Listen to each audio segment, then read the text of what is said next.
Tell me about this article.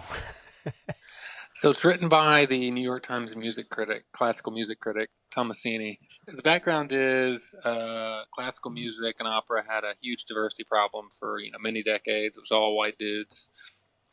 So to fix that problem, they started holding auditions behind a screen or a curtain, so sort of like The Voice, so everyone could be judged based solely on the quality of the music they played. Right.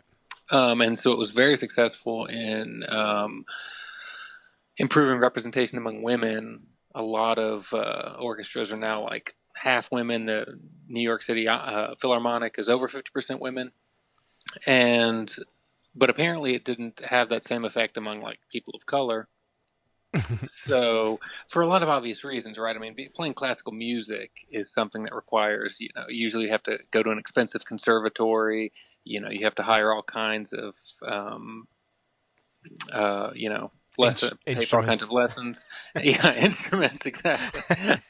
All that stuff.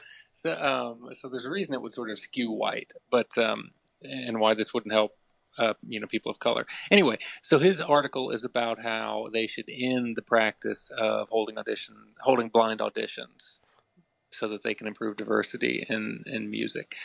And so, yeah, that's the argument. So Um, initially, people were, because they were sexist, were picking men over women because they just wanted mhm, to be around men only because it was the 50s or whatever. And then right. they changed it so that there was a screen there so they could only hear the sound. And that Hmm. meant they just picked the good players, which ended up being half men, half women. Hmm. And now they're saying, no, we need to go back to being discriminatory again because we need to get some it, black people in there. it's From your point of view, it's perfect, isn't it? It Yeah. perfectly distills every criticism you have of affirmative action. Oh, of course, because it's Because it's discriminatory. Well, It's yeah, but literally so discriminatory. music is this unique. Music is unique in that it's, yeah. I mean, when you're talking about, let's say, college admissions, right? There's a good argument to be made that okay, well, you're not even though there are differentials among like the SAT, which is the admissions test we take here. There are other things that make a successful person, and it makes a lot of sense that a college would want to have a diverse class to include people who bring other things to the college, and it's just a good thing to have students around, sort of going to school and being with a diverse group of people that reflects their society. But an orchestra is just this thing where like the you're chasing this idealized like sublime perfect thing, right? Which is like No black people. yeah, yeah, nice. Just like the perfect performance of a piece of music. There's nothing important about the orchestra other than how good the music sounds. There just isn't. It's not about building community. It's not about doing this or doing that. It's just about playing the music as well as it can possibly be played. So this is sort of the perfect thing for someone like you, because all the other arguments don't really work. It's like math. It'd be crazy to think of having like a math research department where you didn't just use like math admissions tests. I'm pretty sure that happens. We're talking about universities. Universities are the one place where they really give a shit about all that stuff. Well, here's the thing. So when you go to university, the idea is we want to form you into someone who is going to make a change in the world. Okay. And then, so if, let's say I get a 1500 on the SAT out of a possible 1600, and I come from a well off family and I have lots of tutors and that sort of thing and a really good school, you can you can improve someone's score by throwing money at it. You can. And so if you take someone who got, like, I got a 1500, let's say you take someone who got a 1400, but they're black, they grew up in a single parent household, they had to like work to help take care of their siblings, and they had no money and there were no tutors, they went to this horrible school, they had all kinds of problems. There's a good argument to be made that that person is a more impressive applicant than I am, because they could have done better than I did if they had just had the resources I had.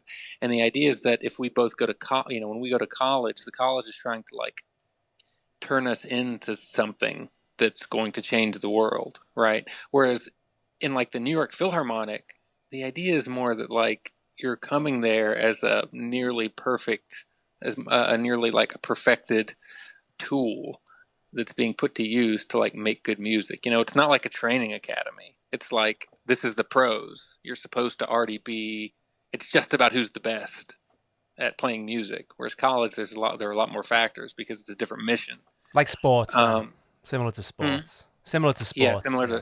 similar to professional sports, Professional right? I would sports. say it's different in like the Olympics, it's different in high school.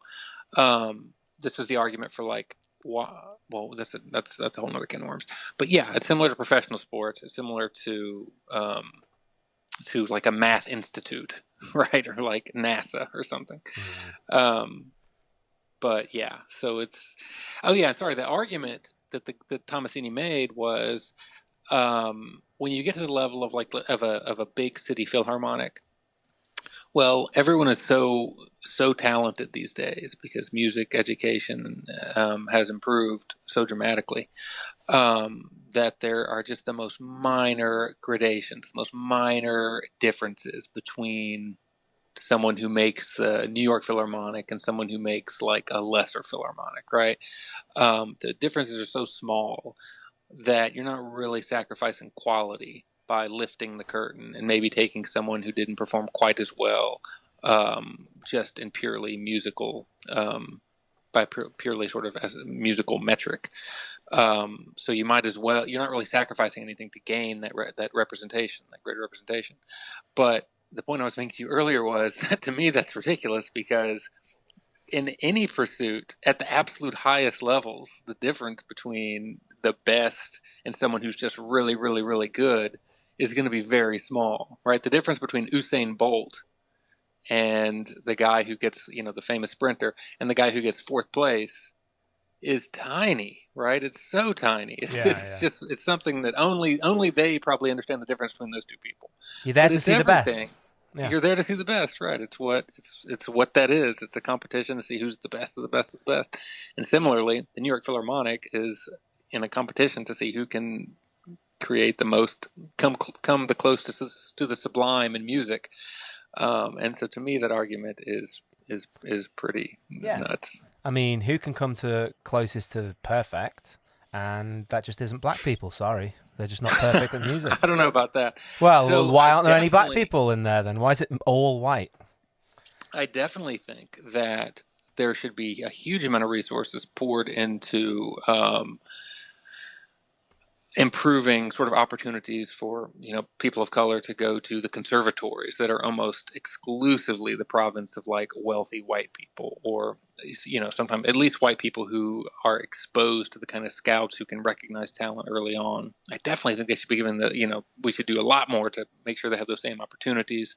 There should be more funding to give them access to the private lessons and that sort of thing, all the opportunities that everyone else has. And I'm sure that's the way that you would, achieve some kind of parity.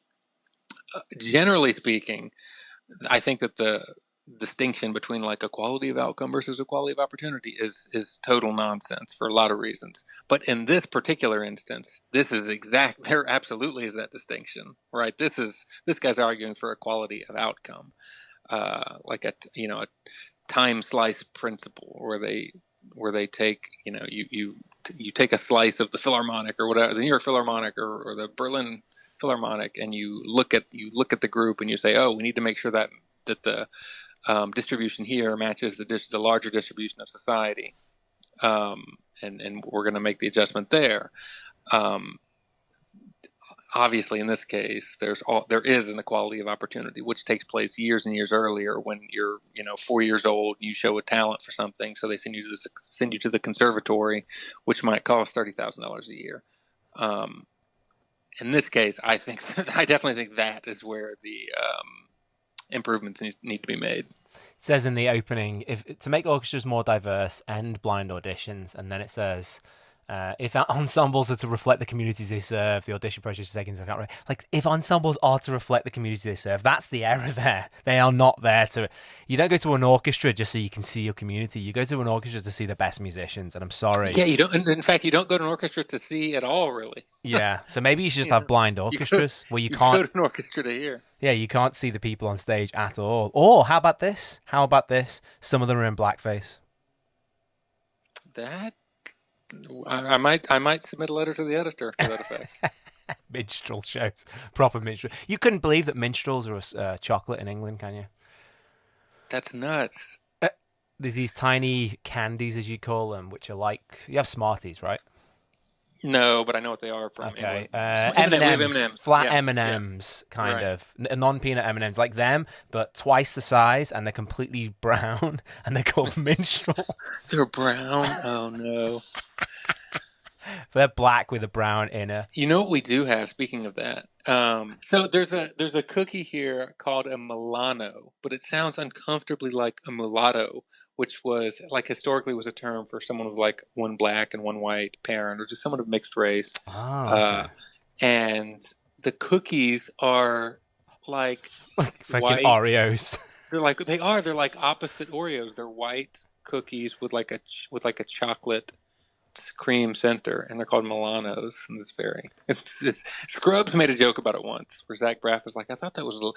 He finds out they're called Milanos, not mulattoes, and he's like, "I thought that was a little racist for a cookie." Was it Aunt Jemima's has been cancelled over there? But the Yeah. worst of all time, because we've got Uncle Ben's. But the worst was, remember in Australia, the cheese, coon cheese, Coon cheese. Have you seen that one? Ooh, that is bad. No, I haven't. You haven't seen coon cheese? No, I haven't. Just Google. I'll send you it. But anyone listening, just That's Google horrible. coon That cheese. word. It's a great word for a cheese, not for a slave. All right, Alex. Thank you very much for coming on. Cheers. Let us give us Absolutely. next time something else happens like this. I'll give you a call and we can talk about it. All right. All right. Sounds Cheers. good. Bye.